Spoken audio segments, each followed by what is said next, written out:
Actually,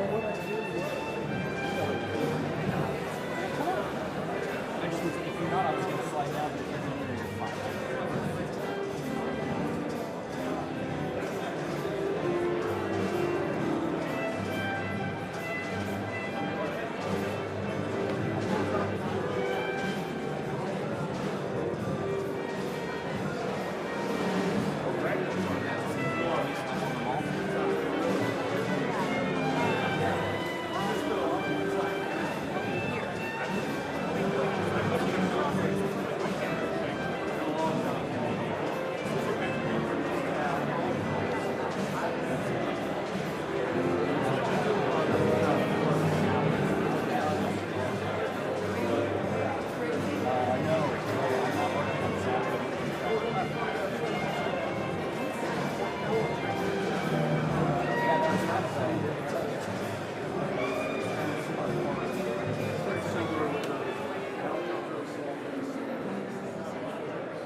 Bladder infection?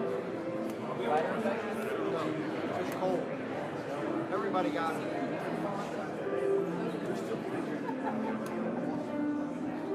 Mills. Fortunately, he's able to just take some medicine. Yeah. That's really Let's do whatever you guys.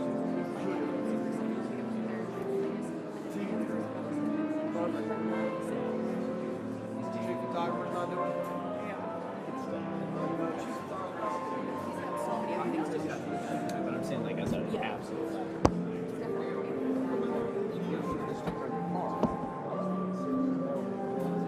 I know. You got the whole thing marked out. You know what? I can help you with these stickers like $7.70. So do I. I have like 11 of them. I now ran out of room for my books. I also have a book.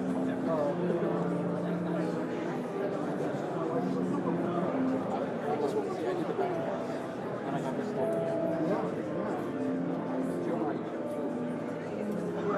The work bats.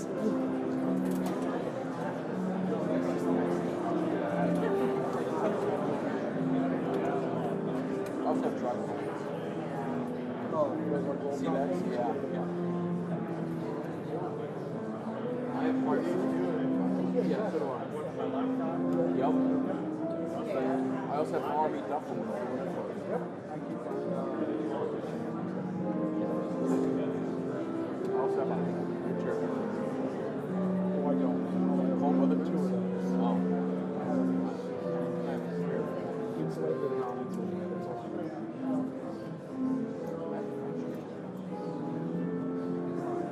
That's a great job.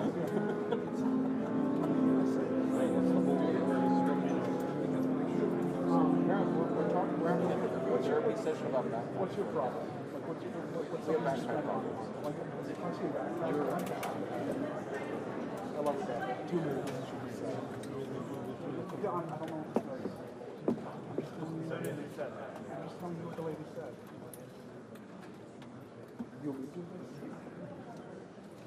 Try to squeeze in here. Look at this. Joe's not even mad at this game. I also have this problem. Joe has 2 heads in front of him.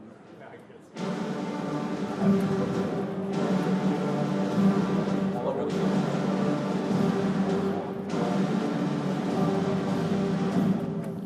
Ladies and gentlemen, the President of the United States.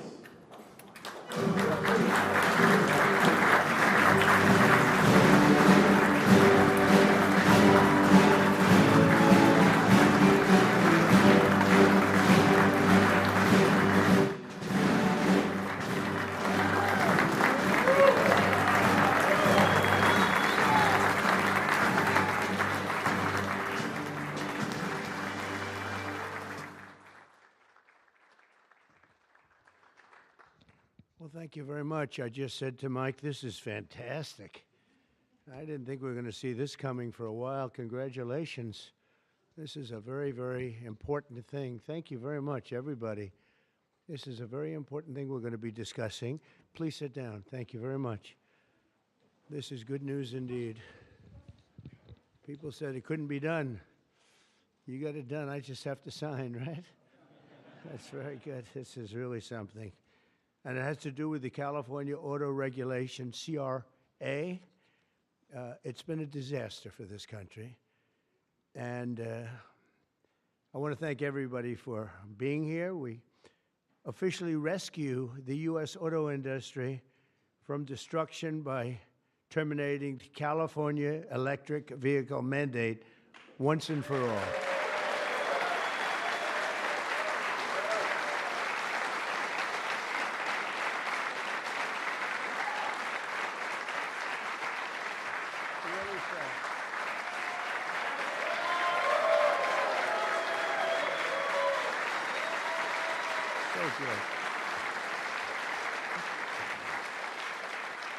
They said it couldn't be done, but boy, it's had us tied up in knots for years. And they'd pass these crazy rules in California, and it would be 17 states would go by them. The automakers didn't know what to do because they're really building cars for 2 countries. When you have 17 states, you're building cars for 2 countries. And I want to congratulate you all, the Senate, the House, the whole thing. It's incredible. I was going to sign a executive order and give it a shot. But the one good thing with this, number one, it holds up forever. And number two, unless somebody votes it out, they'll never do that. And it's just so much better, huh? It's so much better. That's so great. Very proud of you. We're joined today by the great Speaker of the House. I think he's going to go down as a great Speaker of the House, too. I may be wrong. I may be wrong. Who knows? Who the hell knows? I think he is. And he's doing something, the only thing I would say is more important than this one, and I'll tell you what, it's almost close. That's how big this is today. But the great, big, beautiful, I added the word great, you know, I used the word. The great, big, beautiful bill. It's going to be one of the most, I said it this morning to a group, I think it's the most important, one of the most important pieces of legislation ever signed, ever approved. So it's going to be something very special. Thank you very much. Speaker of the House, Mike Johnson, thank you. Secretary Sean Duffy, and they had a problem in India today, and you're on that. Sean's doing a tremendous job. Secretary Chris Wright, everybody said you'd never be able to get him. He's the most talented man, they say, in the oil and gas industry. I'll let you know in about 2 years if that's true.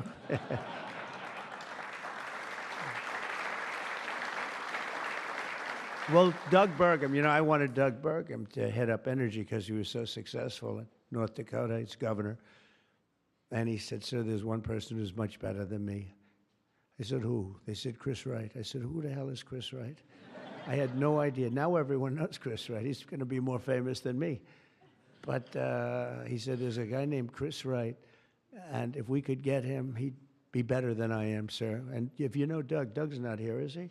If you knew Doug, he's always working someplace. But if you knew Doug, you'd know that he doesn't say that often. And he did. And Chris, you're doing great. But I don't like the oil prices have gone up just a little bit over the last few days. I was going to call it. It just really starts screaming at you. Are we okay? Nothing wrong, right? It's going to keep going down a little bit, right? Because we have inflation under control perfectly. You probably saw the records. Everyone's on television saying, what's going on here? Trump has proven to be right. All of these things. We've taken in $88 billion in tariffs in 2 months. $88 billion with no inflation. And if we're smart, there won't be. Now, we'd like to get this guy to lower interest rates because, if he doesn't, we have to pay. We have a lot of short-term debt. Obama gave it to us originally, and Biden carried it on. They like short-term. I like long-term cheap debt. But a lot of the debt comes through because Biden, he didn't do it. I'm sure he didn't know anything about it. But somebody approved short-term debt. It's all over the place. And it comes due starting very soon. And if we would lower the interest rates by 1 point, we'd pay about 1 point less. That's $300 billion a year. Can you believe it? 1 point. If he'd lower it by 2 points, we'd pay $600 billion a year less. That's for years, 10 years, 12 years, whatever we make it. But we can't get this guy to do it. And the fake news is saying, oh, if you fired him, it would be so bad. It would be so bad. I don't know why it would be so bad, but I'm not going to fire him. I just want him to, we call him Too Late, right? Too Late is his nick, like Too Tall Jones. He was too tall, T-O-O. And I just say this because we want to get rid of inflation, and we have. But we're going to be paying more for debt. And all he has to do is lower it. Europe's done 10 lowerings. We've done none. And nobody understands it. Actually, today when the numbers came out, they were so good. You saw yesterday's numbers, incredible. No inflation. Today's numbers.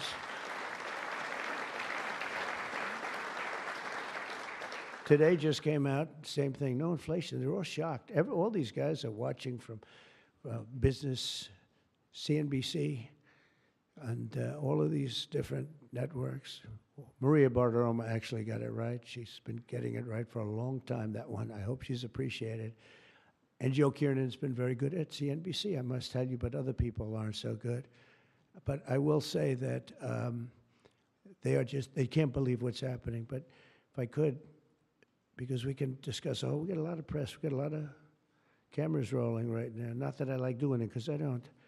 But if we cut our interest by 1 point, for years, we save $300 billion. If we cut it by 2 points, we save, because it's pretty equivalent. We're going to spend $600 billion a year, $600 billion, because of one numbskull that sits here. I don't see enough reason to cut the rates now. And the problem he's got is that, and I explained to him, look, if inflation went up, cut your rates now. There's no inflation. We got it down. We got prices down. We got gasoline down. And you'll keep it going down. But gasoline's down. We drill, it's drill, baby, drill. That's why it's going down. But all that. But think of it. I said to him, he was in my office a couple of days ago. I said, if you think there's inflation, let's find out. Because I think we're going to keep it down. I think gasoline's going to be so far down. Oil, energy, it's so much energy. We have so much energy, we don't know what to do with it. But let's say there was inflation in a year from now. Raise your rates. I don't mind. Raise your rates. I'm all for it. I'll be the one I'll be calling you. He'll be too late for that too. But raise your rates. You don't have to keep them up here. If it's going to go up, I'm okay with you raising, but it's down. And we're going out to financing. And I may have to force something. Somebody said, who's the genius that thought of that? I said, it's me. Unlike Biden, I stay awake at night thinking about how to save our country. He was much better at sleeping than me. He could sleep on a beach. He could sleep on a beach with cameras rolling. I can't do that. But I had an idea. I gave it. They said, this is really, we'll go short term for a year. Let this guy get out of office. Somebody will come in, cut it a couple of points, and we'll save ourselves $7, $8, maybe even $900 billion a year. What is he doing? Why doesn't he lower these rates? And with that, we'll get on to the California standard, which is a disaster, okay? So, Chris Wright, you're going to get the numbers down. Thank you very much. Lee Zeldin, one of the most important men in this room. He's the man. I get nervous when I talk to him. He's doing a great job. Nuclear, I say, okay, you can take 2 weeks for that approval. It used to take 20 years, then they wouldn't approve it. Now I say, Lee, nuclear, I'll give you 2 weeks for an approval. A coal-fired plant, you only get a couple of days. And oil and gas will give you a week, okay? Something like that.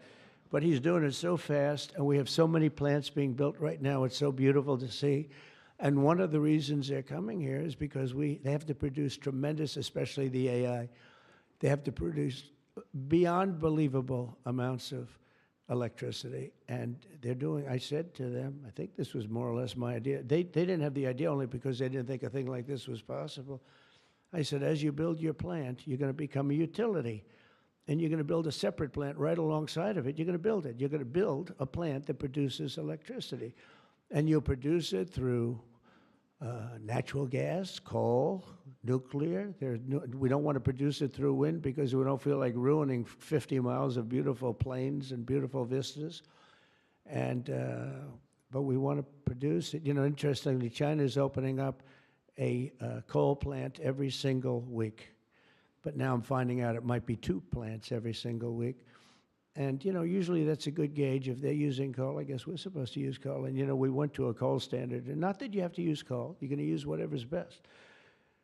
I want to introduce also Senate Majority Whip John Barrasso, who's a tremendous guy, doctor. Okay? And he is a tremendous guy, tremendously talented doctor. When I have a medical situation for the country, for myself, I haven't used him, but I might have to. Maybe I'll do that. If it's serious enough, I think I'd probably do that. But he's a tremendously talented gentleman who happens to be a senator and one that's very respected. Chairwoman Shelley Moore Capito, and congratulations. I just endorsed your son. Did you know that? I endorsed your son.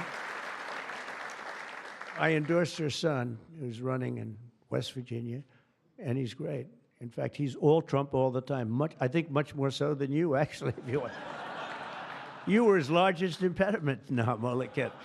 He's all Trump all the time, and he's going to win big, and so congratulate him. Okay, he's really been fantastic. So many people have told me. Thank you.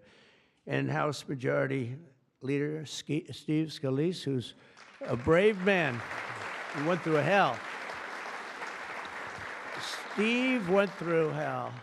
And we have a lot of other people here that I won't be able to because they don't have your name down, and I'm looking, and I see people whose names. I'll do a couple of you, but thanks as well to Mark Wayne Mullen, Senator.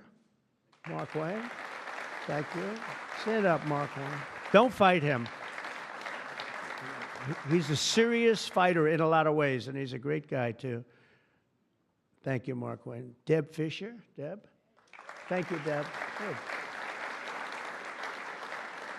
Pete Ricketts, who's going to do very well in the upcoming election. Thank you. Thank you, Pete. John Husted, who's really moving along in Ohio. John, good luck. You're going to do well. All endorsed people. John Curtis, who's doing terrifically. John, thank you. Good job. They all say excellent. What can I tell you? Good job. And Bernie Moreno, who won a race that was not winnable. They all said it's not winnable. He won in Ohio. They said, you can't win that race. It's a waste of time. You're just wasting your time. Right, Bernie?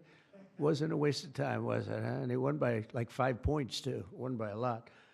Along with Representatives Kevin Kiley, Vince Fong, Jay Obernolte, Doug LaMalfa, Darrell Issa. Where's Darrell? I haven't seen you in such a long time. Look at you. How good you look, huh? Good when you have those big margins. It's easier. John Joyce, great guy. John, thank you. Thank you, John. Dusty Johnson, Morgan Griffith, Troy Balderson, Troy from a place called Ohio, and he played very cute at one time, but then he got, boy, I'll tell you, he's become a good politician. Where is Troy now? Where I haven't seen him used for years. I endorsed you early when he was early and younger, but you still look young, and you've done fantastically good. Good work, really good work. Claudia Tenney, New York. Claudia, thank you, Claudia. John James, John James. I don't know. You know, he's running for governor, but I'm not sure I'm happy about that, John. Do we have somebody good to take your seat? Because otherwise we're not letting him run for governor. We can't. You have somebody good, right? Okay. As long as you like him, they'll win. Tracy Mann. Tracy, thank you very much. Thank you very much. Appreciate it. Michael Baumgartner. Michael. Thank you, Michael. Good. Good job. David Rouser. Rouser. Thank you. Glenn Grothman. Hi, Glenn. Thank you very much, Glenn. Brett Guthrie. Brett. Thank you, Brett. Rudy Yackham. Thank you. Thank you, Rudy. And I want to thank you all, and there's some additional people in the room, but we have to get back to this. Is like so big. This is a big one. Under the previous administration, the previous administration, I could go point after point, everything they did, open borders, men playing in women's sports, transgender for everybody, let's go transgender. What a group of people you had over there. They must have hated our country. Under the previous administration, the federal government gave left-wing radicals in California dictatorial powers to control the future of the entire car industry all over the country, all over the world, actually. Because they have to build a car. They can't build 19 different cars called the same thing. And really, it was all over the world what was happening. They approved Governor Gavin Newsom's ridiculous plan to impose a 100% ban on all new gas-powered cars within a very short period of time. Think of this. You couldn't buy any other car except an electric-powered car. And in California, they have blackouts and brownouts. They don't have enough electricity right now to do the job. And countrywide, you'd have to spend $4 trillion to build the firing plants, to be able to, they call them a lot of things, charging plants, firing plants. $4 trillion you'd have to spend. In the Midwest, they built 9 of them. 9 individual, it's like a pump. It's just like a pump, except instead of gas, electricity comes out. They built 8 of them. $9 billion they spent for 8. 8 little hoses, $9 billion. Now, I'm sure they could have done it for about, 1/1000th of that, but even if they did, it's unaffordable.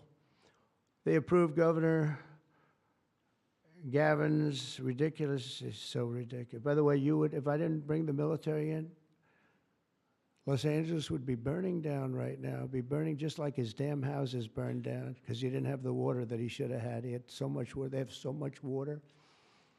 We had to send in the military to free up the water. And we did that right after the fires. We told them to do it in the first term.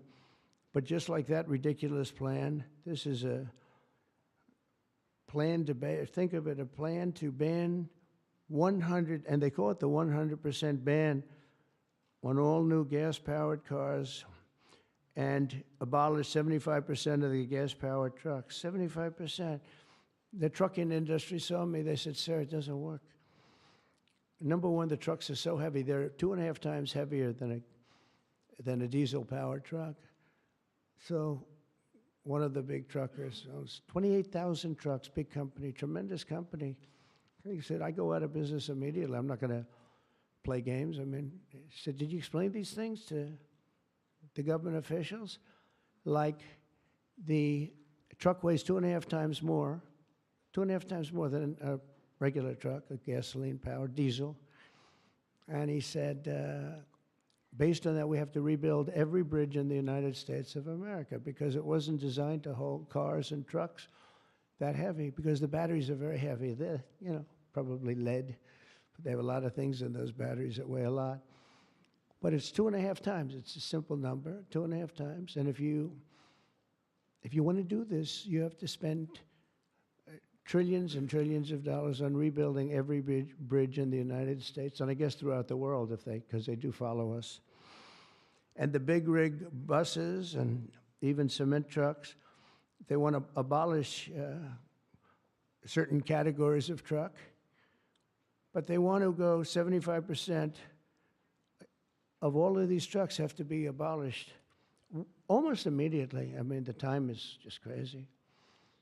And they don't go far. Another little problem. With a tank of diesel, you can go from New York to Los Angeles if you want to go to Los Angeles right now.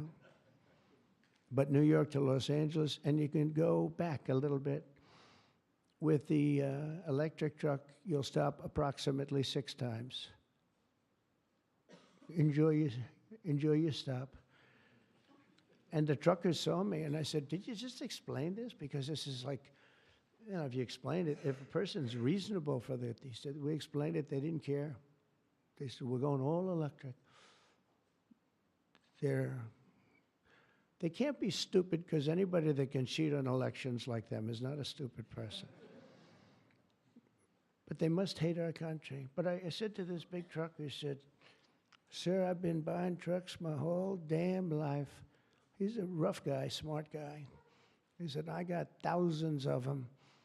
I've been buying them for 50 years, and every single year they got better. They got more efficient, they got bigger, they got stronger. I build apartments in my trucks now for the drivers.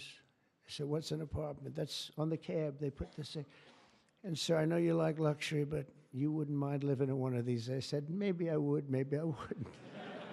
I mean, it doesn't sound too appealing, but I said, so what's the problem? He said, so I noticed one thing. For 50 years, every single year, one thing happened. They got better. They got stronger. They got more efficient. They got faster. They could carry any load.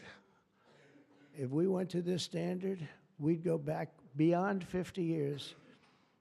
They wouldn't go as far as a truck from 50 years ago. It would be too heavy and have all the other problems. He said, we'd be going backwards. We'd be taking a trucking industry, would be starting all over, but actually it would be worse because it was better 50 years ago than. So I said, what are you going to do if I don't win this election? This was before the election. He said, you don't win the election, I'm going to close up my business because I'm not going to lose he said, I'm not going to lose my ass. I know exactly what's going to happen. It's going to be a catastrophe. It's the craziest thing I've ever heard. They're making you buy stuff that doesn't work. It's no good. It doesn't work. And I'm all for electric. If you want to buy electric, you can buy electric. Cars are great. If you buy the right ones, cars are great. And you should be given the option, buy the electric car, buy a gasoline-powered car, buy a hybrid. Probably not hydrogen, because hydrogen has a tendency that when it blows up, you're gonzo. It's over. They find you 75 yards down the road, Where is he? Well, I think that's him, but I'm not sure. So, They said, we think we can solve the problem. I said, that's not good enough when they think. No, it sounds like it's quite severe. If it doesn't work, Steve, it'll work most of the time, but if it doesn't, it's over. It'll make your accident look like peanuts compared. You wouldn't be around, I'll tell you, because it's pretty bad. But some people like it. I don't know. Let's see what happens. But I would say it's off to a bad start. But because of the size of California's population and the fact that 17 other states follow California, that's the problem. 17 other states follow California. They have the most ridiculous laws I've ever seen for a lot of things. This is just cars, but and trucks and they have a lot of them for other things. But we have, it's called the California Car Standards. And this horrible scheme would effectively abolish the internal combustion engine, which most people prefer. Like so far, I'd say about 90%. In fact, General Motors announced yesterday they're going to spend about $6 billion on, because of tariffs and maybe because of my election on November 5th, but because of tariffs, I think, more than anything. They're all coming back. They're coming back from other countries that took them 25, 30 years ago. They're all coming back. We have now almost $15 trillion. They had almost nothing last year, and the year before, they have very, very little. Nobody wanted to be back here. Nobody wanted to come to our country anymore because we were like stupid people. We looked like stupid people. We were laughed at all over the world. Now we're not laughed at anymore, I can tell you that. But they wanted to shatter our domestic supply chains and literally grind civilization to a halt. We would have gone so far back. It's hard to believe, actually. Hard to believe when you don't have enough electricity to give a person a little air conditioning in the summer, and now they want you to take electricity and fire up all these cars. But we're not going to let that happen. Meanwhile, all of the auto jobs would be shipped to China because they're very strong on electric, and it lives off an estimated 200,000 American auto workers would be destroyed. It's one of the reasons I did so well with the United Auto Workers. And now I'm really doing well with them. I did phenomenally with them. No Republican ever got any numbers like I got. And the Teamsters, too. Sean O'Brien, the head of the Teamsters. These guys, they like Trump because I produce jobs. They know that. Everybody knew that the auto workers knew better than anybody how good the tariffs were. And the head of the auto breakers, I don't know him at all, but he didn't like me at all. Now he's going around saying, this guy's unbelievable. He was very nice to me the last few months. During the campaign, no, but if I've proven, I've proven it. I've done what I said I was going to do, and we've brought back tremendous numbers of jobs. And you're having auto plants built all over the country, all over. There's never seen anything like that. They're leaving from Mexico. They're leaving from Canada. They're leaving from other parts of the world. If they want a Mercedes-Benz, you're going to have it made here. It's okay to have a Mercedes, but they're going to make it here. Otherwise, they're going to pay a very big tariff. They already are. That's one of the reasons we have $88 billion. It's a lot of money. But that's peanuts compared to what we're going to be making in another few months. They haven't even kicked in yet. But we're not going to let any of these bad things happen, these stupid projections that I've been reading about for the last 6 months. I think these people are either corrupt or really dumb. And they're supposed to be economists. In the campaign, I promised to end this disaster, and today our Republican majorities in Congress have delivered. And I don't know, I can't imagine. It's so obvious. It's so good. Did we get any Democrat votes? Did we get one? Two? Who? 35. Yes, I think that's great. I think that's great. You got 35 Democrats. 35, yes, I think that's great. That, as far as I'm concerned, one in the Senate. On something that's so good. But who is the one? Well, I shouldn't have asked. I congratulate her. I don't care. I think it's great. It's very interesting. Why did I ask that question, Mr. Smith? But in a few moments, I'll sign 3 pieces of legislation that will kill, totally kill. You can't do anything about it. They can't take us to court. They can't do any of the things they can do with the executive orders. and it's permanent, signed 3 pieces of legislation that will kill the California mandates forever, and they're never coming back. Now, the auto companies are the most happy because now they're going to be designing and building one auto. It will be much cheaper. It's a much less expensive. They were showing me, one of the most respected people was showing me that to save a little, like a half a glass of fuel, cost them thousands of dollars with new computers and stop it. The engine has to stop and then turn on and blah, blah, blah. And I said, does it work as well? No, it's terrible. It's terrible. And that's to save a little bit of fuel, this much fuel that Chris Wright can produce with one extra little oil well someplace, right? One little, a small one, a very small one. But think of it, your cars are going to cost you $3,000, $4,000 less, and you're going to have what you want. And again, you can get any car you want. You can get electric. A lot of people love the electric. They like Tesla. So do I, in all fairness. I like Tesla. And I like others too. But I also like combustion engines. And there are reasons for a lot of things. When I was in Iowa, we had an unbelievable victory, if you remember. Remember? That was nice. You won by like so much, nobody even talked about anything else. But that was a great victory. But it was unbelievably cold that night. And I was going to watch my victory in the area where I was going to make a speech. And the whole place was littered with cars. I said, what happened? They were electric cars, and they don't work in cold. I said, I didn't know that. And they don't work in extreme heat either. Other than that, they're wonderful. But no, but if you're in a cold climate, how do you do that? But they're electric cars, and I noticed that, and then I didn't pay much attention because we won by about 65 points. So I was more interested in that. But I do remember that scene. I said, what the hell is going on over here?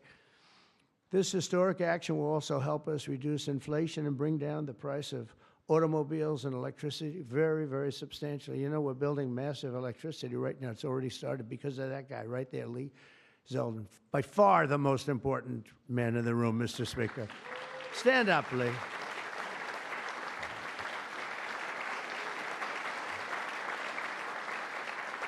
He blows you guys away, John. He blows the politicians away. I'm sorry right now. He's a great politician. He almost won for governor in New York, which is just missed by a few points. And that was another race that was not winnable, but you almost got it. But I think what you're doing now is even bigger if you want to know the truth. I think it's actually more important if you can believe that. Under the previous regime, car prices skyrocketed as a direct result of the mandates. These mandates, this nonsense that you had to do. And they had so many other rules and regulations that the car companies who are here today appreciate that. And Susie Wiles is here today. Stand up, Susie. Most incredible woman. Most powerful woman in the world, they say. She's the most powerful. She was rated the most powerful woman in the world. Susie Wiles. One phone call and a nation is destroyed. She could destroy 5 nations with 5 calls, and she's doing a great job. More importantly, right? Doing a great job. There's nobody like. Energy prices would likewise soar as a radical left forced more electric vehicles onto the grid while blocking approvals for new power plants. They want to block the approvals. They want you to have a car with electric, but they block the production of the juice that runs the cars, and all of them, all forms of cars. It's just the craziest thing. We're in a different sphere now. We're in a whole different planet right now. The result would be rolling blackouts and a collapse of our power systems. We'd have a total collapse. You couldn't do it. You couldn't even do it. Think of it, they're forcing you to do something, and they want you to do boats also. I assume boats are being covered by this, and boats, they want you to go all electric, and the batteries are so heavy, the damn boat practically doesn't float. I used to have a lot of fun talking about that one on the tours. We'd talk about it. And I said, what would happen if the boat sank? Because we went to North Carolina, South Carolina. We visited boat factories. Unbelievable guys. And they said, sir, we have one problem. They're forcing us to go electric for the boat. I said, how's it going to work? The boat will not float, sir. So heavy. and it won't go fast, and lots of other. And I did ask him a question, because I have a lot of background. My uncle was a big shot at MIT, the smartest guy. He never had a smarter guy. And I guess I have a little of that. My first question was, what would happen if the boat sank? Do you get electrocuted? Remember I said that? And I used to be decimated by these people back here, right? I used to be decimated. They'd say, what kind of a crazy question is that? So I'm actually serious. What happens if you're in an electric boat and the boat is going down? You're in trouble, Susie. And I used to say, remember, oh, I'd get decimated. The audience loved it, but the press would laugh at it. I said, so if I have my choice of going down or jumping 5 or 6 yards away from the boat, but there's a shark there, what do I do? You know what I said? I'd rather be electrocuted. I said, I'll take electrocution every single day.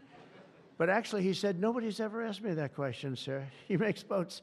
Nobody ever asked me that question. This is really an unusual question. He said, and honestly, I don't have the answer. He wasn't able to. I said, don't worry about it. If I win, you won't have to worry about it.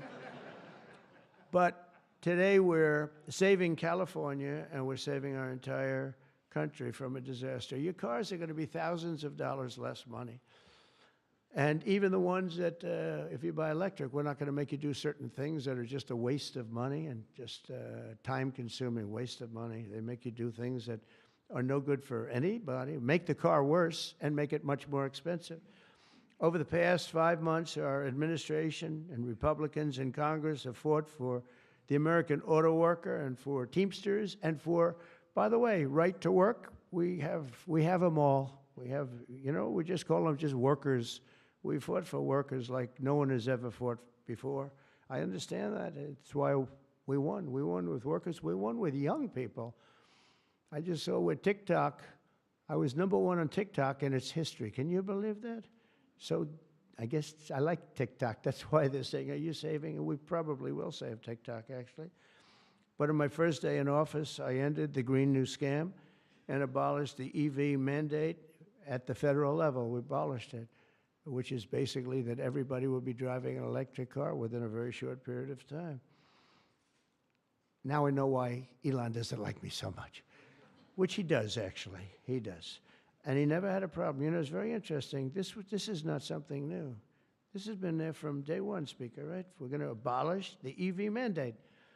And Elon still endorsed me because, honestly, he never, ever spoke to me about that. And I used to say, I'm amazed that he's endorsing me because that can't be good for him. I'm abolishing the EV mandate. And I once asked him about it. You never talked to me about that. He said, well, as long as it's happening to everybody, I'll be able to compete. It was a very interesting answer. I thought it was a very honest answer, to be honest with you. And I talked about it, that incredible. You know, you would have thought he would have been, from day one, you got to make sure you don't do the EV mandate, the abolishing, and never did. Very honest in that sense. And he did say to me, I actually asked him because it was like really strange how I'm with him. He's very, you know, a friend of mine, and he makes electric cars, and we're saying you're not going to be able to make electric cars, or you're not going to be forced to make all of those cars. You can make them, but it'll be by the market, judged by the market. And that's what he said. He said, as long as I'm on the same plane as everybody else, we're going to do good. We make a better product. I said, that's very cool. It's very cool. That was my answer. After that, he got a little bit strange, but I don't know why, over much smaller things than that. As part of the One Big Beautiful Bill, we'll also further slash the funding for the Green New Scam. As you know, it's the greatest scam in history, saving American taxpayers hundreds of billions of dollars. The windmills are killing our country, by the way. The fields are littered with them, junk. They're littered with them. And they get older, and they get rusty, and they get bad, and they get... This is other countries also. It's the greatest scam in history. It's the most expensive energy you can buy. They're ugly. A friend of mine comes from Minnesota. He's been in New York. He hit it big. He's a very successful guy, actually. And he wanted to go back, see his mother who's not well, and he went back to Minnesota. Hasn't been back there in 20 years.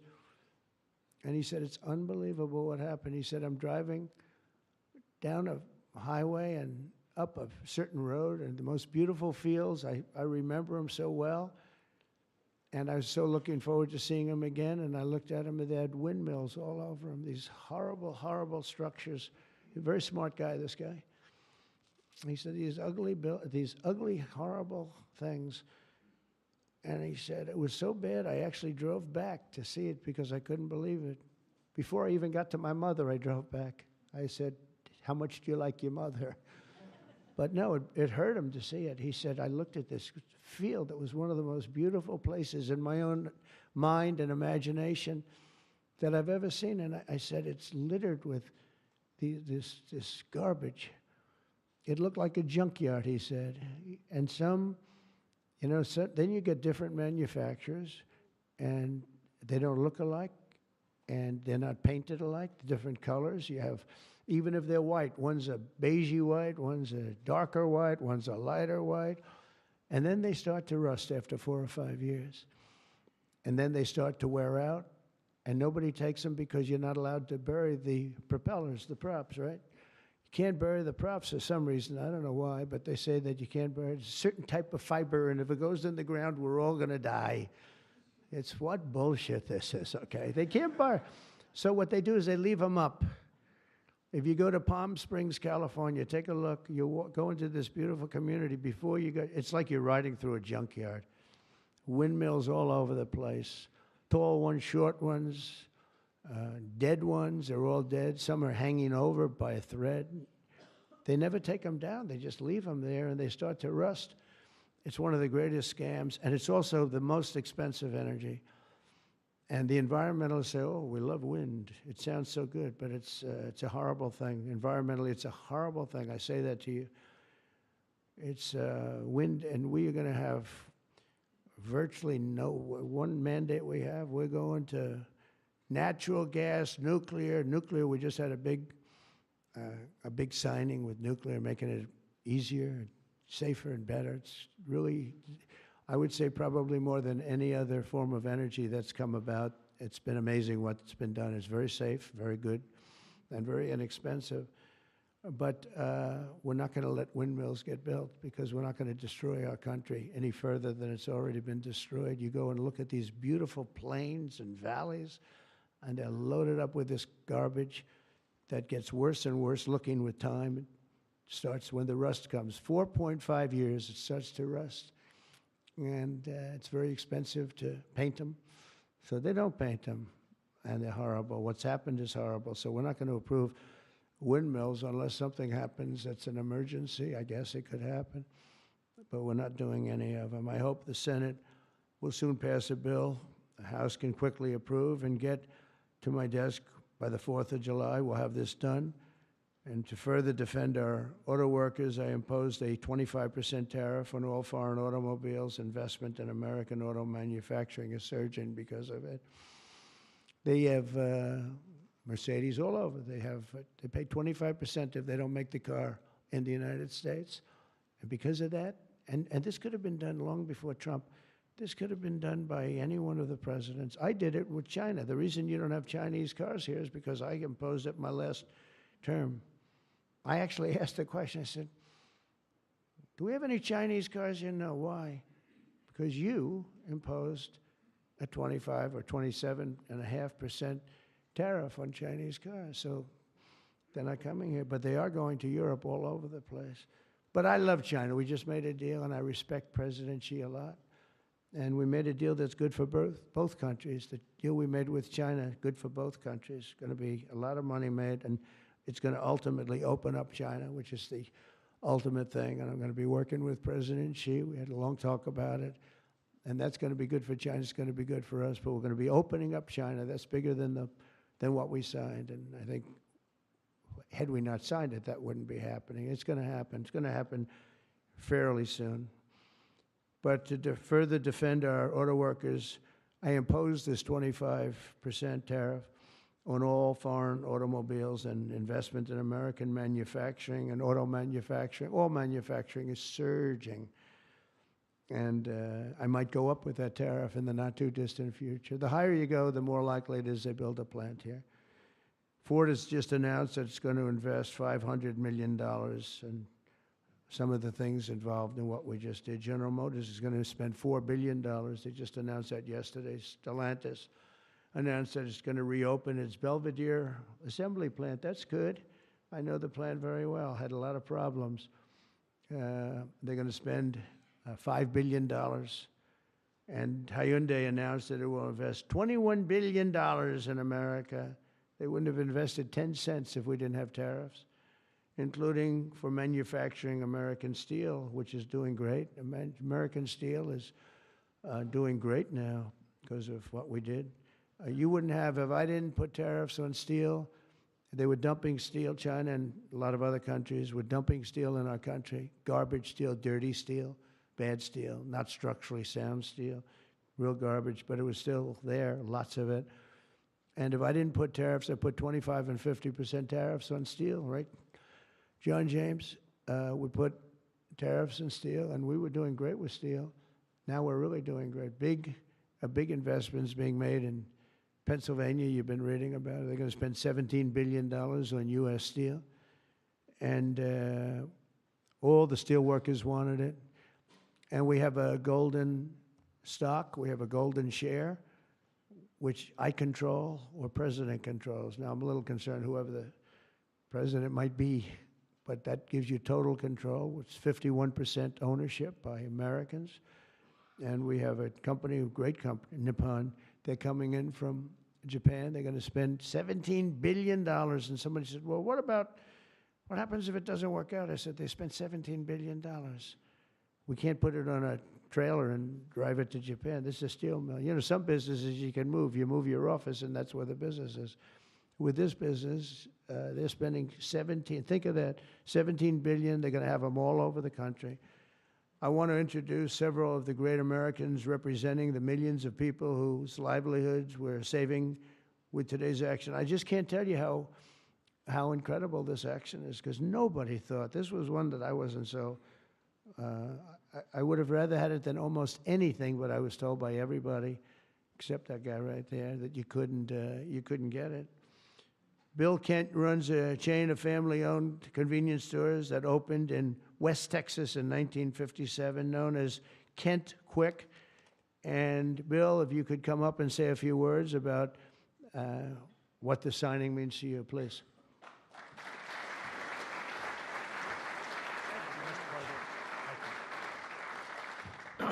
Wow, you're probably wondering why I've called you all here today, right? What a great day. From my perspective, I'm in the convenience store and petroleum marketing business, and what this does is it gives us freedom. It gives the consumers freedom to pick what kind of car they want, but more importantly for us, it gives us the ability to plan going forward, because with mandates, we were forced to have to look at putting in infrastructure that frankly is extremely expensive and doesn't give you any return. So this allows us, it's going to free me up and our companies up to invest in what people want, in the cars they want, and it's a great day. So, Mr. President, Congress, thank you, Steve, everybody, thank you so much. Thank you.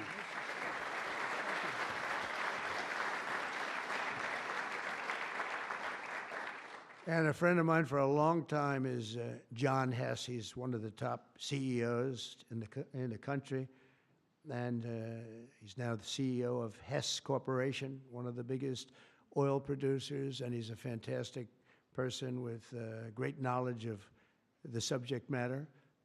Can you say a few words, John? I see you in the audience. Come on, thanks.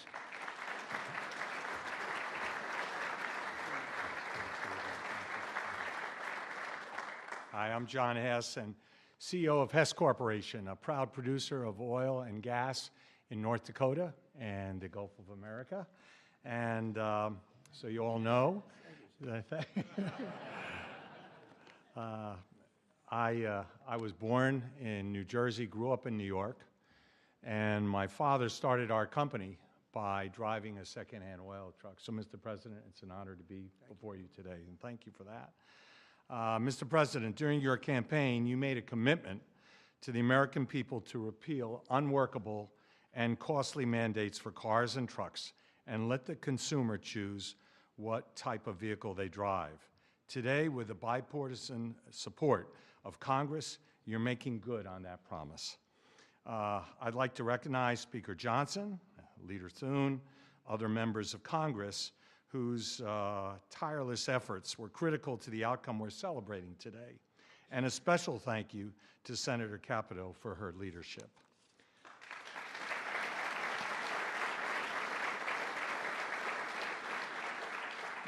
This announcement today is about consumer choice and affordability for American families.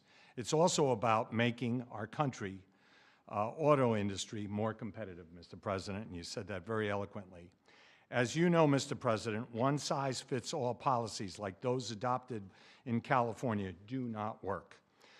America, in every state, every American should be able to choose what they want to drive, not the government. We as a country would be basically leaning into our competitive advantage with this repeal on oil and gas. Oil and gas are a strategic industry for our country, underpinning energy dominance, economic prosperity, and national security. We are truly energy independent. So, Mr. President, on behalf of Hess Corporation, on behalf of the oil and gas industry, and every family across our country, thank you for your courageous leadership and your commitment to consumer choice and energy affordability. Thank you very much.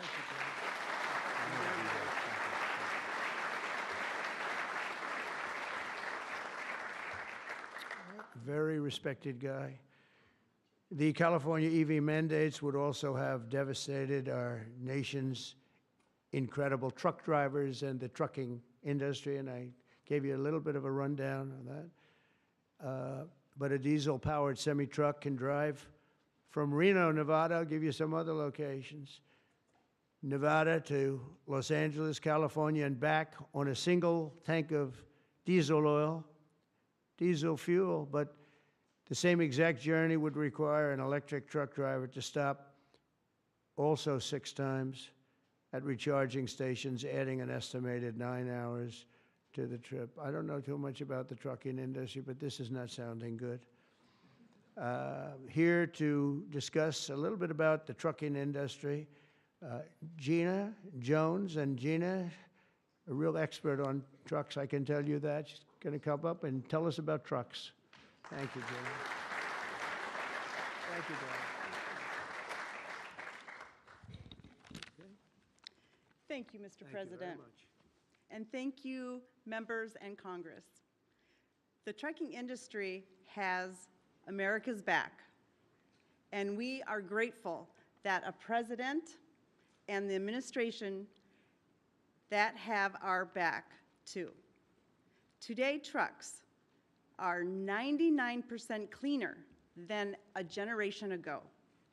We need great partners in government to continue that process. We cannot allow one state's regulations to disrupt our entire nation's supply chain. Allowing California to do so would have negativity impacted the hundreds and thousands of truck drivers who deliver critical goods across the country each and every day.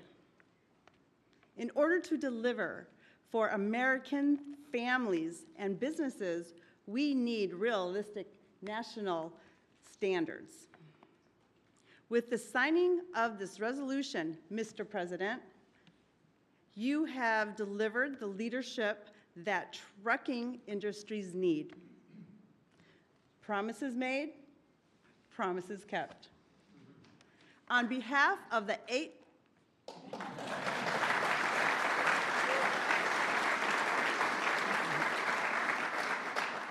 On behalf of the 8.5 million Americans who work throughout the trucking industry, I thank you. Thank you very much. Thank you very much. Great job. So just to wrap it up, I say under the Trump administration, we will restore the full strength, might, and glory of the American auto and trucking industry. We'll protect our truck drivers, auto workers, small business people, and manufacturers all over our country, and actually all over the world, and that's okay too. They'll be doing a product that works, a product that's much more efficient, that's better, it's much better, less expensive.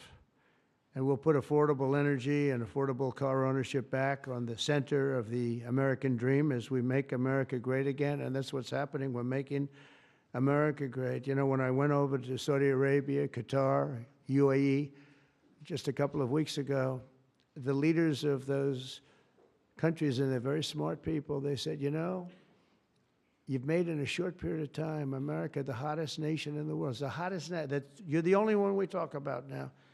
And 6 months ago, it was a laughingstock. They said that to me, those words. It was a laughingstock, and it was an absolute laughingstock. We've got the hottest nation right now in the whole world, and the numbers are reflecting it too. So I just think it's great. And what I'll do is I'll sign this, then we can take a couple of questions if you want. And we will be finished, and you're going to go off, and you're going to build the most beautiful automobiles for 20% less money. And I want to thank you, man. You have done some job. Thank you, Mike. Thank you, everybody. You guys want to come up here? Beyond it?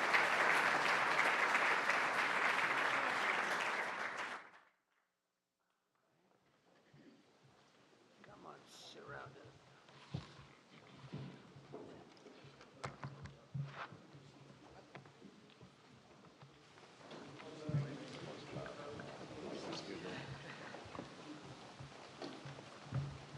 Okay, we're going to sign 3 bills that do everything I just said. No auto pens allowed.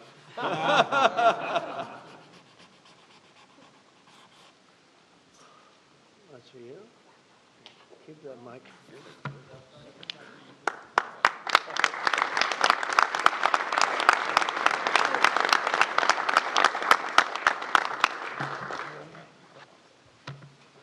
You know, that pen was so good, give it back to me. I'll take it. That was a good one. No, I'll sign all 3 of them, because Yeah. you never know what you get with the new one. Number 2.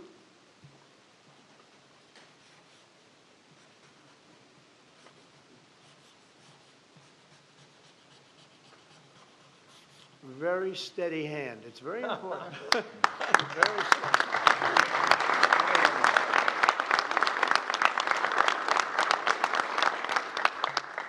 Only a steady hand can sign like that, right? Absolutely. Right? I've been told that, actually. And here's number 3, and it all goes into effect. Everything I said goes into effect. Lower prices, better cars, and choice. sense. You can say choice. We have choice for education, and you have choice for cars now, right? Common Right, sense common is right. sense. You're right. Common sense is right.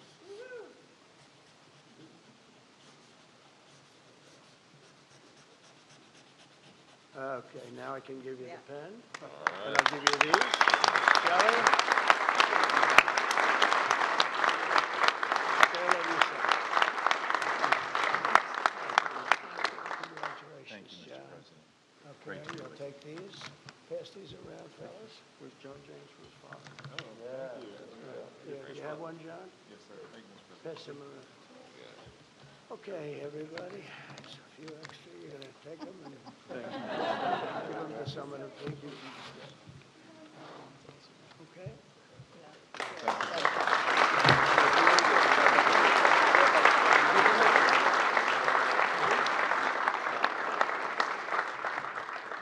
Go ahead, please.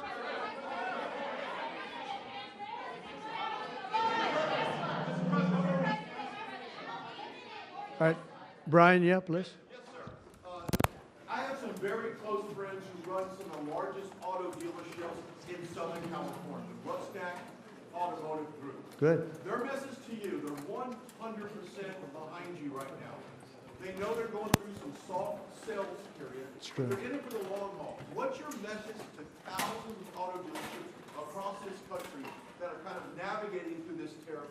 Yeah, they're going to do better than ever before. They're going to sell cars in America at levels that they've never even thought of before. And they're going to make more money than they ever made before. It's going to be great. They're going to be selling a better car, too. It's going to be a better product. And they're behind you I know, I know that. They have been behind me, right? They knew it was right. They've been asking for this for 25, 30 years, in all fairness. No, they're very happy. I told you the Auto Workers Union, we got tremendous votes.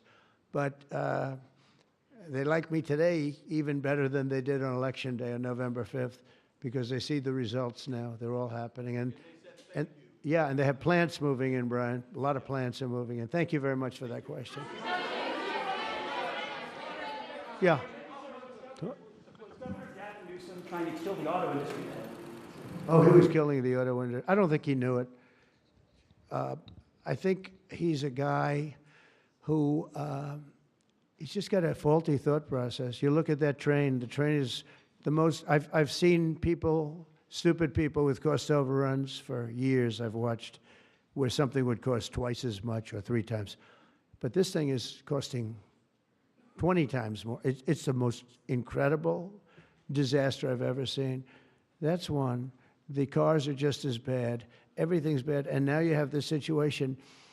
So his own sheriff, who's a good man, by the way, said 2 days ago or 3 days ago that we could not have done this without the military. They were going to take over this whole, they couldn't have done it.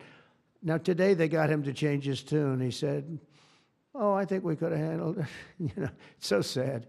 He was so honest. I was using his quote all over the place, and they got him to change. But he knows. Los Angeles would be right now burning to the ground, just like the houses burned to the ground.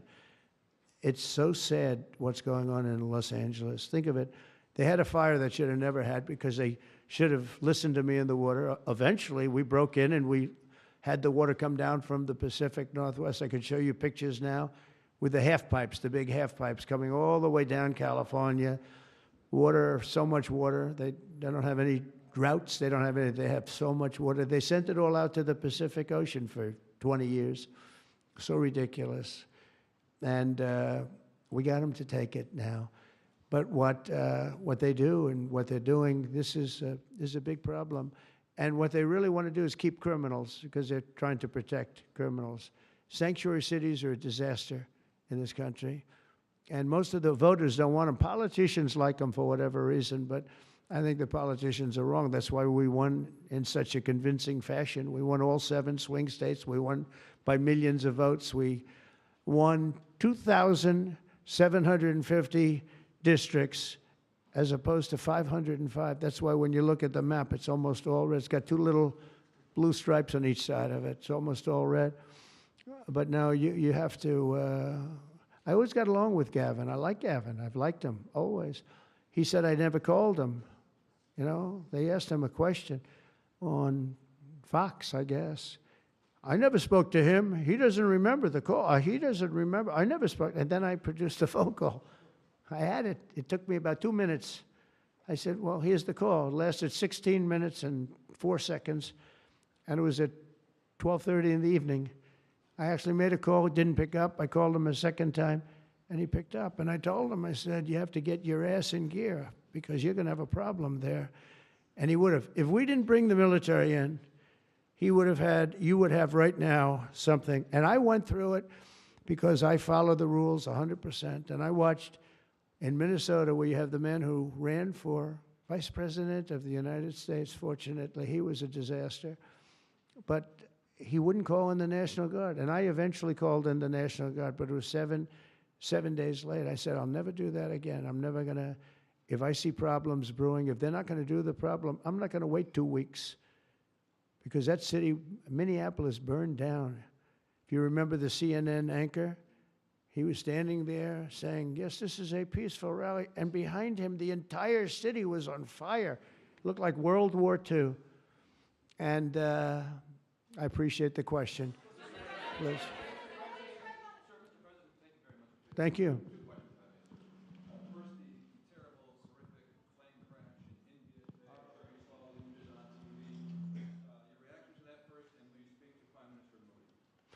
The plane crash was terrible. I've already told them anything we can do. It's a big country, a strong country. They'll handle it, I'm sure. But I let them know that anything we can do, we'll be over there immediately. But it was a horrific crash. It looks like most are gone. They actually maybe have a couple survivors, which is just heard. But that was a horrible crash. Nobody has any idea what it might be. I gave him a couple of pointers. I said, maybe you'll look at this or that. You know, we saw the plane. It looked like it was flying pretty well. It didn't look like there was an explosion. It just looked like the engines maybe lost power. But boy, that is a terrible crash. It's one of the worst in aviation history. Yeah, second. How confident are you, sir, that conflict with Iran can be avoided? Well, I'd love to avoid the conflict. Iran's going to have to negotiate a little bit tougher, meaning they're going to have to give us some things that they're not willing to give us right now. I'm the last person. I've kept us out of wars. We defeated ISIS completely, 100%, and I haven't had it's peace through strength. I believe in peace through strength. We're the greatest military in the world. I rebuilt the military, as you remember, for 4 years. I rebuilt the military, and then we gave a chunk of it away, but it was still peanuts. It was a lot, but it was peanuts compared to what we rebuilt. Gave it to Afghanistan, one of the most embarrassing moments in the history of our country with the whole withdrawal, the way they withdrew was very embarrassing. But we rebuilt the military. We have the greatest, strongest military. We defeated ISIS. We defeated ISIS.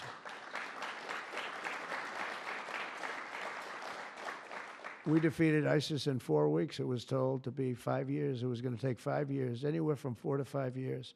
We did it in 4 weeks, with, by the way, headed by the general who's now the head of the Joint Chiefs of Staff. That's why he's there. He said it would take 4 weeks, and he did it in 4 weeks. He did actually a little bit faster. So we have a great country, and we're going to keep it that way. And when it comes to Los Angeles or other cities, if we see other cities are gearing up, and these people are agitators, they're paid, they're professionals, they're insurrectionists, they're troublemakers, they're all of those things. But I believe they're paid, and we're going to find out through Pam Bondi and her great staff, her great people at Justice, who they are. And Mike, I think you're doing some investigations in that in Congress, but we're going to find out who they are, because they're really, I think what they're doing is unbelievably illegal. Just one thing, so they took the bricks away from people. They're walking in with satchels of bricks. Now, why do you have bricks? You have bricks because you throw bricks. They're very potent. If they hit you, they kill you. And they took them away. The military took them away. They saw him. What the hell is this? The guy could hardly carry me. Many bricks. He's a strong guy. Couldn't carry him.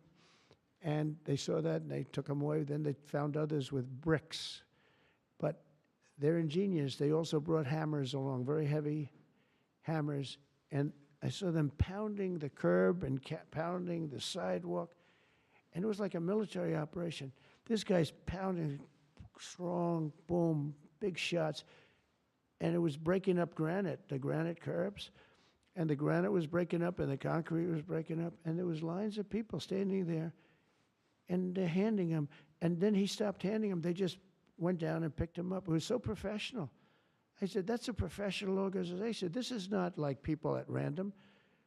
This guy's breaking up because they couldn't use the bricks. So who would think of this even? Did a lot of damage. A lot of curbs are broken. A lot of sidewalks broken. But I never saw that before. That's one I haven't seen. I thought I saw it all. And they have it on tape. And with that, people get killed. You know, they go to the bridges and they drop the concrete off the top of the bridge with a car coming along at 70 miles an hour, and the person dies. And we had a lot of car problems. You saw that. They were all over the road. They were littered all over the road where the cars got stopped by concrete going through the front windshield. Now, these are bad people. If we didn't go, Los Angeles right now would be on fire. It would be a disaster. And we stopped it. And last night was very good. Nobody showed up. You know why they didn't show up? Because we were there. If it was just the police, because the police are great. I know those police, they're great, but they're told not to do anything. They're not allowed to act. Thank you.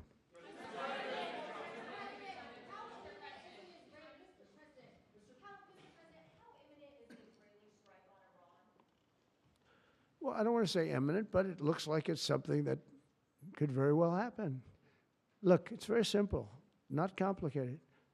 Iran cannot have a nuclear weapon. Other than that, I want them to be successful. I want them to be tremendous. We'll help them be successful. We'll trade with them. We'll do whatever is necessary.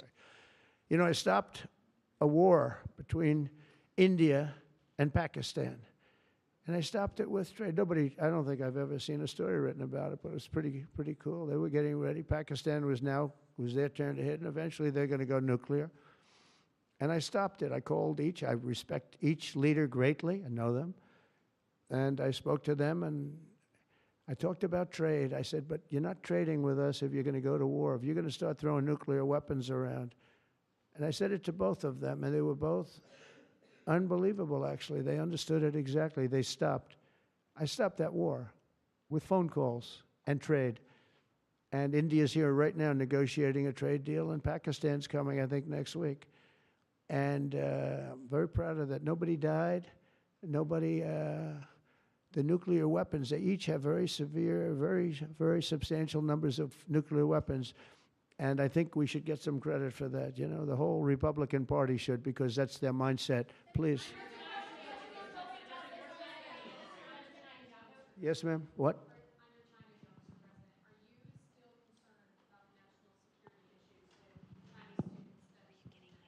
Look, I've always been in favor of students coming in from other countries. That includes China.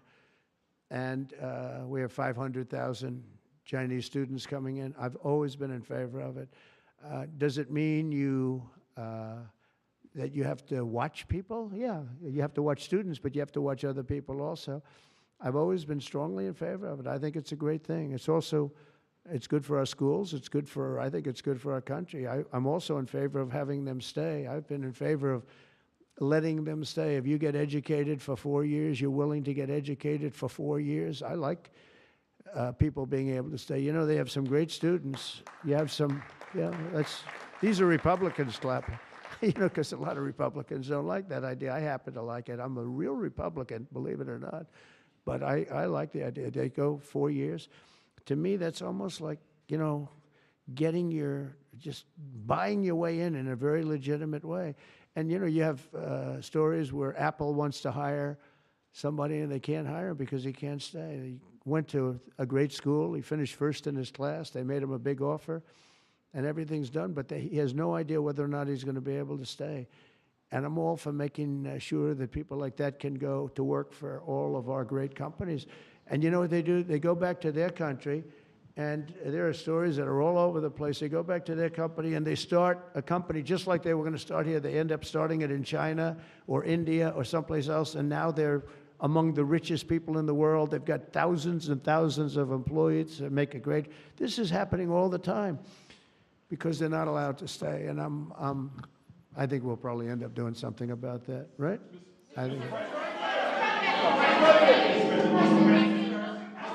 Yeah, go ahead. Go ahead. You in the blue, please. Light blue. Thank you, Mr. President. How close are you to step back on between Ukraine and Russia?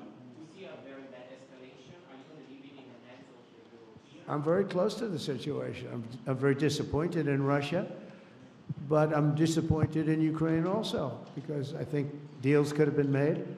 And, you know, we're losing 5,000, 6,000 people a week, soldiers mostly, but also people living in towns because they're getting hit by missiles again.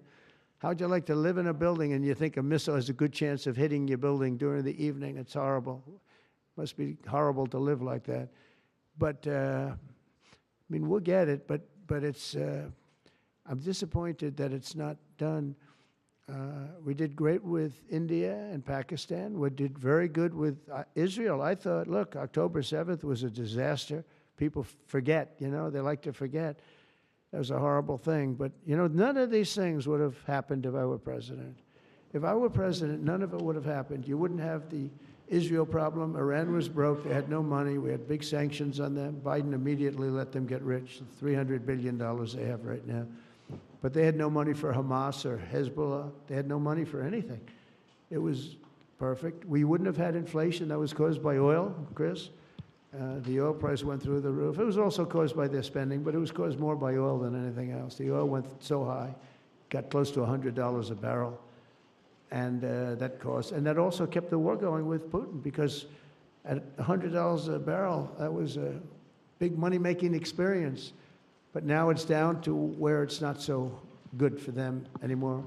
No, it's very important to get that solved. That's a bloodbath. That's a terrible bloodbath that's going on. Yeah, please, go ahead. Go ahead. order of your question, answer on India and Pakistan for stopping the war between them. India says that they cannot talk to Pakistan unless Pakistan takes actions against terrorists. We're going to get those two getting together, you know. I told them, India and Pakistan, they've had a long time rivalry over Kashmir. And I said, I can solve anything. I'll be your arbitrator. I will be your arbitrator. I can solve anything. And I started the first question, how long has it been going on? They said, 2,000 years. I said, oh, that's not right. Maybe I'll take it. Mr. President. When I heard 2,000 years, I said, maybe I'll have John Hess solve that problem. Mr. President, will you punish Israel for striking Iran? Peter? Thank you, President Trump. I have two. First, on immigration. What made you change your mind about targeting in California farmers and people in the hotel and leisure business? Well, we're not targeting. In fact, if you look today, I put out a statement today about farmers. Our farmers are being hurt badly by, you know, they have very good workers. They've worked for them for 20 years. They're not citizens, but they've turned out to be, you know, great. And we're going to have to do something about that. We can't take farmers and take all their people and send them back because they don't have maybe what they're supposed to have, maybe not. And you know what's going to happen and what is happening? They get rid of some of the people because, you know, you go into a farm and you look and people they've been there for 20, 25 years and they've worked great and the owner of the farm loves them and everything else. And then you're supposed to throw them out. And you know what happens? They end up hiring the people, the criminals that have come in, the murderers from prisons and everything else. So we're going to have an order on that pretty soon, I think. We can't do that to our farmers and leisure too, hotels. We're going to have to use a lot of common sense on that. And my other question about the Middle East. As the Israelis apparently gear up for some kind of an attack, a possible attack on Iran, are you trying to talk Netanyahu out of doing that? Or are you so against Iran having a nuclear weapon that you're okay, he does his thing because it is not an American war? Yeah, it's a very fair question. Look, I want to have an agreement with Iran. We're fairly close to an agreement. We are fairly close to a pretty good agreement. It's got to be better than pretty good, though, but it's got to be, I'd much prefer an agreement. As long as I think there is an agreement, I don't want them going in because I think that would blow it. Might help it, actually, but it also could blow it. But we've had very good discussions with Iran. Whether or not we get there, I can't tell you, but it'll happen soon. I say this, Peter, very strongly. They can't have, whether it's going in or not going in, they can't have a nuclear weapon. I'd prefer the more friendly path. And can you tell us what the Israelis told you that made you start to evacuate the dependents of servicemen and women who are stationed in the Middle East? They didn't tell me anything, but I said, look, there's a chance of massive conflict. We have a lot of American people in this area, and I said, we got to tell them to get out because something could happen soon. And I don't want to be the one that didn't give any warning and missiles are flying into their buildings. It's possible. So I had to do it. You know, I had the choice. Do I do it or not? Doing it has its downside, but it also has its upside, like you're going to save a lot of lives if it should happen. Hopefully that doesn't happen. Right? Thank you.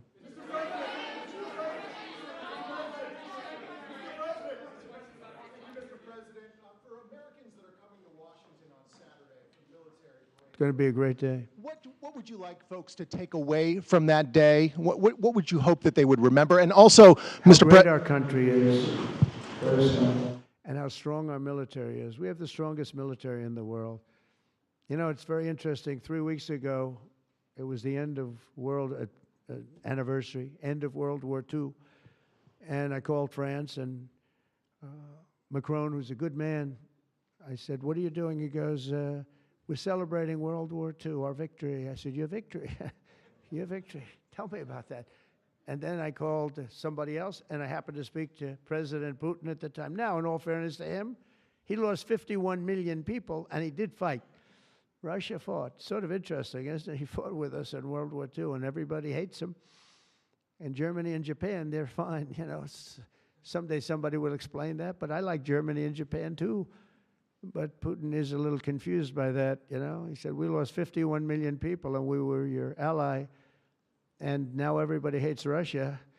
and they love Germany and Japan. I said, let's explain that sometime, okay? But it's a strange world. But I will say this, look, I want them to go away saying how great our country is and how great our military is. And I was making all these calls. For some reason, I spoke to like 4 different places. Sir, are you celebrating? And I said, you know, we won World War II and World War I, right? We won them. And yet we're the only country that doesn't celebrate. Everybody's celebrating except us. And I said, we should celebrate too. Several No Kings protests planned across the country on Saturday as well. What are your thoughts on those? What do they call it? No Kings? No Kings. I don't feel like a king. I have to go through hell to get stuff approved. A king would say, I'm not going to get this. A king would have never had the California mandate to even be talking to him. He wouldn't have to call up Mike Johnson and Thune and say, fellas, you got to pull this off, and after years we get it done. No, no, we're not a king. We're not a king at all. Thank you very much. Go ahead. Yeah, go ahead. Sir, go ahead. Mr. President, sir, you made a lengthy posting today on Truth Social about Senator Rand Paul. Do you expect to see him at the picnic tonight, sir? I do. I look forward to seeing him, actually. I like him. He's the hardest vote in the history of the U.S. Senate to get. Probably won't get him, but he's a very tough vote. I mean, he's a very tough vote. He's always been a friend of mine. You know, I endorsed him and got him elected. I got him elected twice. But I don't think he understands how great this bill is. This is a great bill. No tax on tips, no tax on, you know, the Social Security payments. It's unbelievable what happens. No tax on overtime. You work overtime, no more tax. It's so, those are big, but they're minor compared to the big things. Taxes reduced. And let's look at the other side. If it doesn't get approved, a 68% tax increase, 68%, including the fact that the Trump tax cuts kick in. But it's a 68% tax increase and many other bad things. I don't even want to, some of them are so bad I don't even want to talk about them. I think it's one of the greatest bills we'll ever pass in this country, and I think that Leader Thune and this gentleman right here, what he's gone through on this with, you know, we started off with a majority of 1. Now I guess we have 7, so it's like easier, but it's really sort of 3. It's 7, but it really equates to 3, right? And we have great support. I mean, I can't tell you, I can't guarantee, but when you have a majority of essentially 3, where you can't lose anything more than 3 votes, and you get it passed, it's pretty amazing. And I think it's going to haunt the Democrats because most of the bill is common sense. It's tax cuts, it's border wall funding, it's military funding properly spent. It's all things that are like common sense. They're all good. There's nothing tricky about it. It's basic stuff. And we don't intend on getting one, think of it, not one Democrat vote in the House. Mike, not one. Maybe somebody will come along. I don't know how they can run for office. So many different things. We're gonna very important, Medicare and Medicaid are gonna be strengthened, not hurt. You know, they're using fake narrative. Oh, no, they're gonna be strengthened. We're gonna strengthen them. They're gonna destroy them because under their policies, Medicare and Medicaid go away. Social Security under them is gonna be devastated. With us, it's gonna be kept, but much stronger than before. And very interestingly, I saw this and I proved it because for 4 years, I never hurt Medicare, Medicaid, or Social Security. I've already been there. But they're going to destroy Medicare, Medicaid, and Social Security. They're going to wipe them out, in my opinion, because their policies are so bad, the country will have no money to pay for them. We're going to make them stronger than ever before. Thank you very much, everybody.